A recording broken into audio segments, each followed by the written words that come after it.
The Interceptors have a number of tools at their disposal for taking down the bad guys, and one of the most effective is the taser. Do you want tasering? Well, calm down. 50,000 volts, mate, your call. We, as firearms officers, are all trained in carrying taser. It does act as a visual deterrent alone. It's bright yellow. The presence of it on your vest does draw a lot of attention from people. So people are aware that you carry it. That's enough a lot of the times. Sonny, calm down. This will go wrong very quickly if you don't calm down. If you get a successful taser deployment, your chest cavity or whatever, your muscular areas, they're your targets. No matter how big they are, how strong they are, what the mindset is, it will incapacitate them. And when you're single crewed and under threat, deploying a taser can be the only way to stay safe.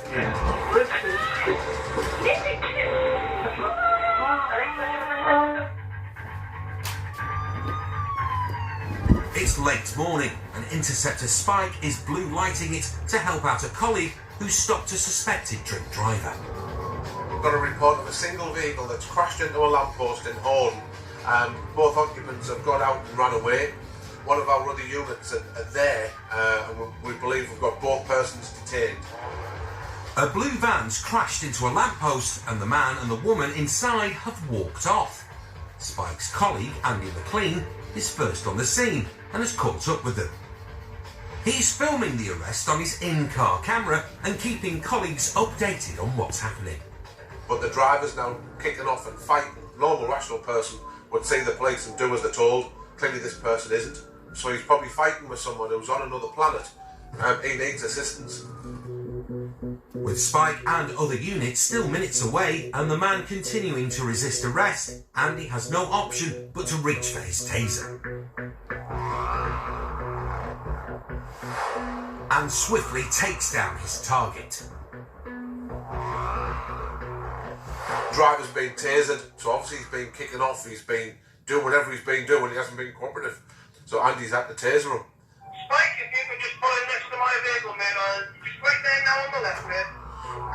Spike arrives to find Andy with the female passenger and a passerby. The man's already been taken off to the nick by another unit. How's the lad gone? Tasering is gone. Right.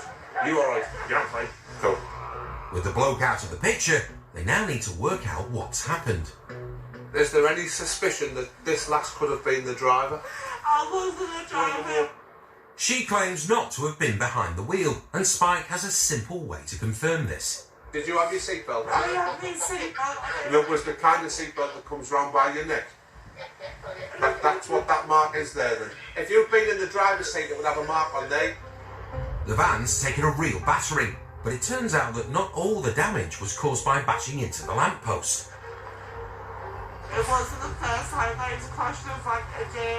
What else has he crashed into? He's crashed into my car. Did you stop down there? It went straight through the red light. Just from the female there who states that she's been in this van, she states that they've also been in another crash involving a car where it's failed to stop in Hartlepool.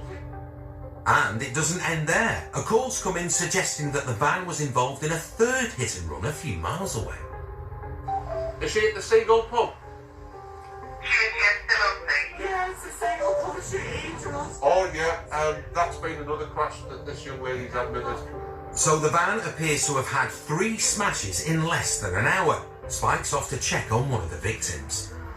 Someone rang in to say they've been involved in a crash, so we're going to go and get down there and see exactly what's happened. It might be someone's been injured down here and might need our help. Spike soon arrives, and thankfully the car doesn't seem too badly damaged. Is anyone injured in your car? No, just all shook up. Uh-huh. The driver was out with her friends when she came across the blue van, which hit her not once but twice. And all of a sudden this blue van had smashed right into the back of me. We were just sat laughing in the van, and all of a sudden it speeded up again. Uh-huh. Deliberately right back over. That was open and went into They that. crashed into that door. They swerved over to go into it deliberately. It's shocking behaviour. Deliberately hitting a car, then coming back to do it again. Thankfully, the woman and her passengers were unhurt. the last thing they'd ever imagine is some muppet in a van crashes into the back of them, turns around, and then has another go at them and crashes into their door. You know, sounds like he's been on a crash-a-thon. He's had crash in Hartlepool town centre, a crash just over our border. Before heading back to the Nick, Spike returns to the crash site to double check that his colleague Andy has taken less of a battering than the van when he was dealing with the driver. Oh mate, I can see there he's kicking off with you now. Yeah. Taking his jacket off. Threatening us. He was up for a fight there, wasn't he? Your girlfriend was shouting, don't. Got to give you a kick by the looks. With his left leg. Yeah. And I've had to taser him. He's not laughing now, is he? Despite being on his own and faced with an aggressive suspect, Andy kept his cool under pressure. Then I've gone to approach him and he's immediately kicked off. Quite violent. When I've tried to get a hold of him, he started flailing his hands around and started threatening to say, I'm going to kill you. He then took his jacket off and started going the old fighting pose. He's then got a kick with his left leg, and at which point I've had to taser him. He also managed to uncover a vital piece of evidence. When we searched him, he's had the key to the van down his right sock, so hopefully it all ties in nicely. With the evidence mounting up against the arrested man, Spike has one more thing to do. Give him a breath test to check if he is in fact under the influence. You sit yourself on here, buddy. Okay, pick the pipe up, breath in, and blow. Spike needs 2 samples of breath to get a reading that can be used as evidence in court, and he's taking the friendly approach to make sure the driver does the job. You were mint at that, you know. You were one of the best people I've ever seen. You've done mint at it. If this comes back that you're under, you'll be like getting out dead soon. Breath in now, and blow, but don't blow hard. Keep blowing. Keep blowing. You're the man. Keep blowing. We're nearly done. That's it. We're done. We're done. Tell you what, you are top of the pops at blowing in this. If this comes back under the limit, and then I'll be able to interview you straight away, because then this will be saying that you're sober.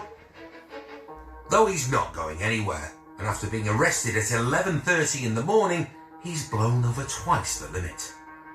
But the legal limit for drink driving is 35, but both of yours were 80.